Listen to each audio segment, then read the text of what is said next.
So what is going on with British politics at the moment? We're here right now in Westminster. Here's the Palace of Westminster, which for centuries has been the symbol of power and decision-making in the UK. But the truth is that it's not just there where the power lies. Decisions have been taken for centuries by a symbiosis, a complex collaboration between various groups. So of course you've got the members of Parliament and the House of Lords.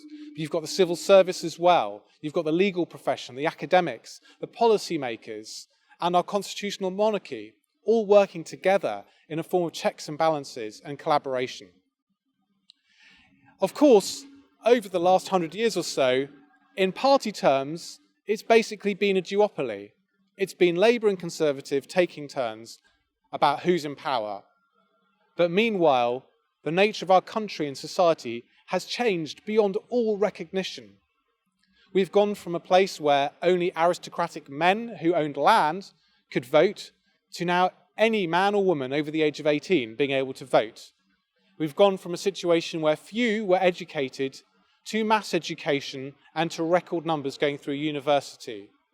We've seen an end of the age of deference. People don't just listen to authority anymore.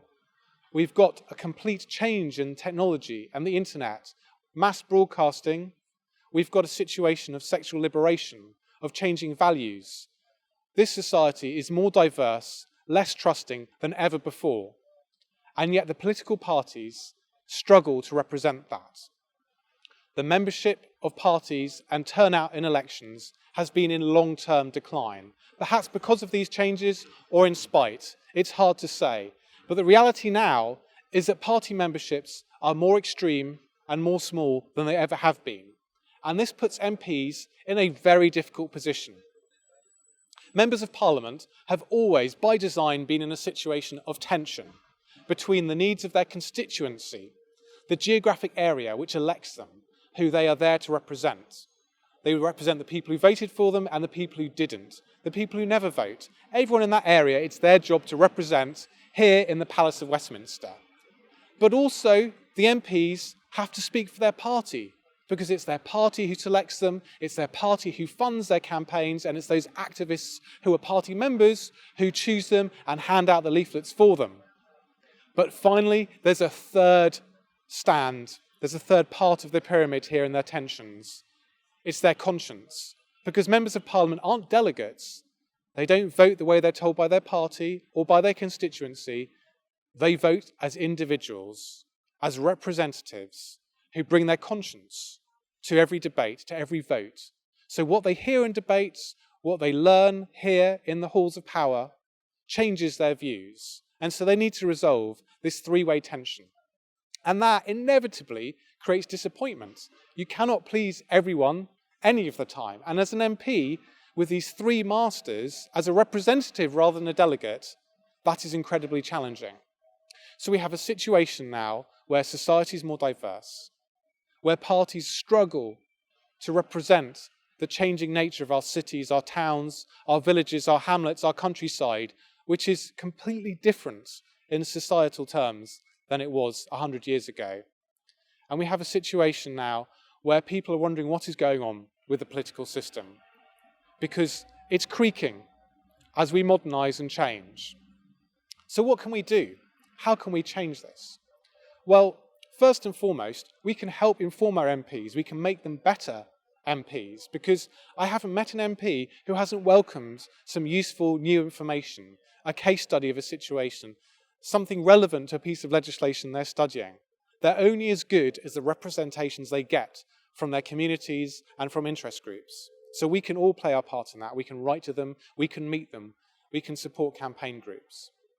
And also we're seeing that despite claims of apathy, people are not apathetic. People are joining interest groups more than ever. They're choosing to spend their time and energy on those groups rather than on political parties. People care about the environment, about transport, about inequality, about business. And they're channeling those things through social media campaigns, through single issue groups, and they are active. And we need to find ways to draw that together with our political process.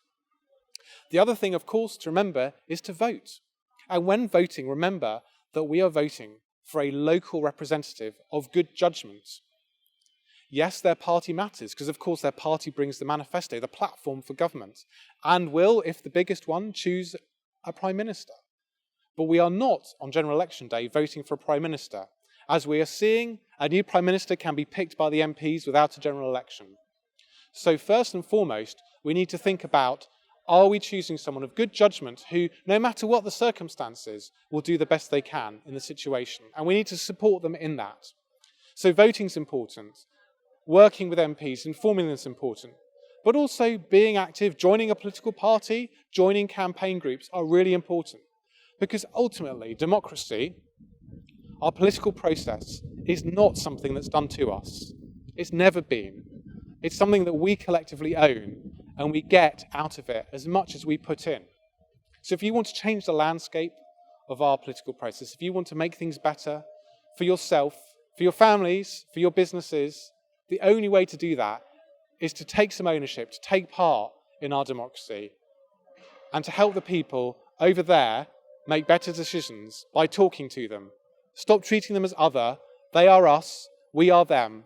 We are one people working together in a democracy, and it will only get better if we start working for that end. That's my take on what's going on in British democracy. Societies change rapidly, political parties have struggled to keep up, but we can all make a difference by getting more active.